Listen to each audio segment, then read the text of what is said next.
partenaire privilégié, on va dire, et c'est quelqu'un sur qui je compte beaucoup. J'attends qu'il me donne des réponses aux questions ou les interrogations que j'ai. Il apporte le conseil, il nous soutient dans les difficultés, c'est complètement différent d'un fournisseur habituel. C'était plus qu'un échange, c'est pas un fournisseur, c'est même pas un partenaire, c'est au-dessus d'un partenaire. Il est différent des autres fournisseurs dans la mesure où un fournisseur, on peut en changer à chaque commande si on veut. Sur l'expertise comptable, ça paraît un petit peu plus compliqué. Et puis d'autant plus que s'il y a des relations de confiance qui sont établies, il n'y a aucune raison d'interrompre les relations. C'est avec lui que j'ai un lien privilégié puisqu'il me suit depuis le début, alors que pour les autres, je tâtonne, j'ajuste en fonction de mes besoins. Il y a une complicité.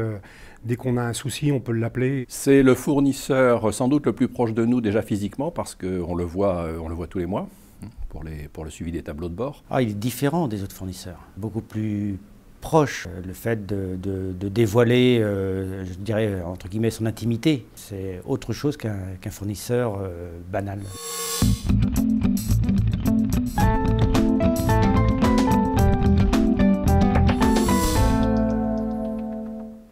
De générosité, je ne sais pas si c'est le bon mot. Dans quel sens vous posez la question? Générosité, pas nécessairement. Convivialité, on va dire, déjà, c'est pas mal. Bon, il y a certains fournisseurs qui peuvent être aussi généreux, mais là, dans ce cas-là, quand on a vraiment des problèmes, il sait nous répondre et être présent, quoi. Dans ce cas-là, oui, il est généreux, dans ce cas-là, oui. Je pense que ça vient du fait qu'il croit au projet, par exemple, qu'il est là, qu'il considère que ça fait partie de son travail également. Et puis, bon, des fois, ça va être des petites missions, des choses pas forcément compliquées, qui ne vont pas lui demander beaucoup de temps, donc là, il va répondre favorablement. Disponible, pas forcément, mais à ce jour, quand même, quand je l'appelle, ce qui a dû arriver 3 fois en un an, il a pu me rappeler dans les 2-3 jours. Il est relativement disponible, ça c'est sûr. Il répond aux questions quand on en a besoin. Oui, on peut compter sur lui. Oui. Il pose des questions, mais bon, c'est quand même à nous de nous déplacer d'abord, quoi, hein. Mais bon, il connaît la situation de l'entreprise, donc il sait effectivement à quel moment on va avoir besoin de lui. Bon, il n'est pas en amont, pas en amont des problèmes. Dans le rôle qui est réparti, c'est lui qui vient vers nous pour proposer des solutions ou des explications. C'est plutôt moi qui juge des difficultés ou des opportunités et qui l'interroge pour anticiper.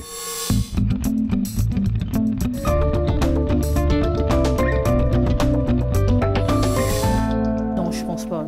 Je pense pas, ça nous est arrivé de passer entre guillemets des heures à discuter et où là ça fait pas partie de la prestation, on va dire. Pas nécessairement avec moi, non.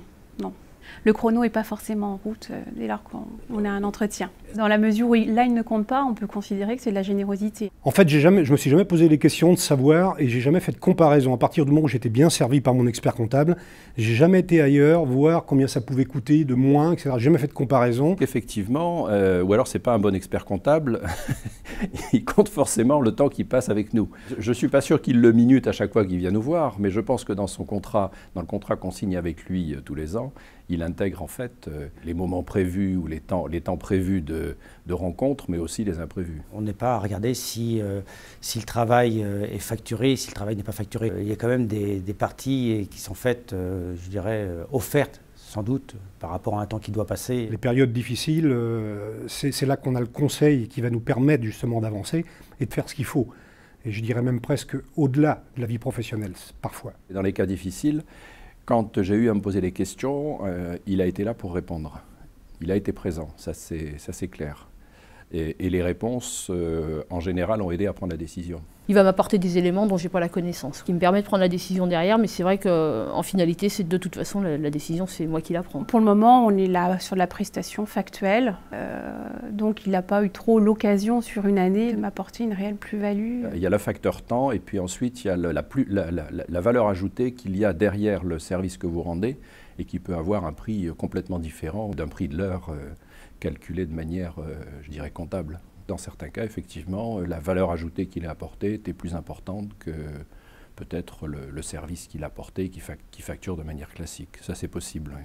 Je discute avec certains collègues et au niveau de la tarification, ça semble juste. Il y a une complicité et donc depuis le temps que ça dure, ça ne changera pas, quoi, je veux dire. On ne se pose pas de questions après de savoir si ça coûte cher ou si ça coûte pas cher, ce qui est payé, ce qui n'est pas payé, voilà, quoi, hein. Mais dans certains cas, oui, tout à fait, il y a une prestation qui peut être presque gratuite, on va dire.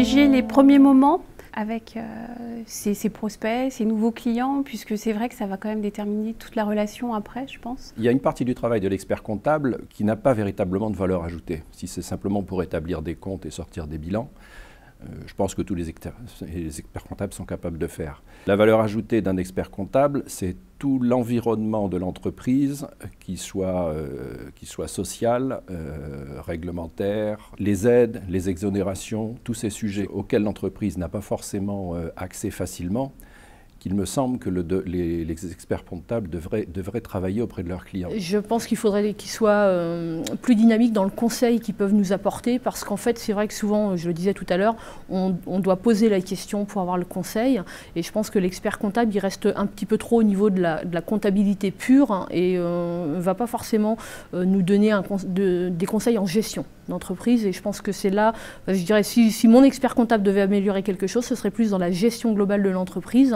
que dans la comptabilité pure. Peut-être aussi un soutien au niveau commercial, c'est-à-dire parler à ses autres clients j'ai installé une entreprise qui fait ça, au moment où on en a, ces autres clients peuvent avoir besoin des services. Il y a leur cœur de métier et puis tout l'environnement et tout le périphérique.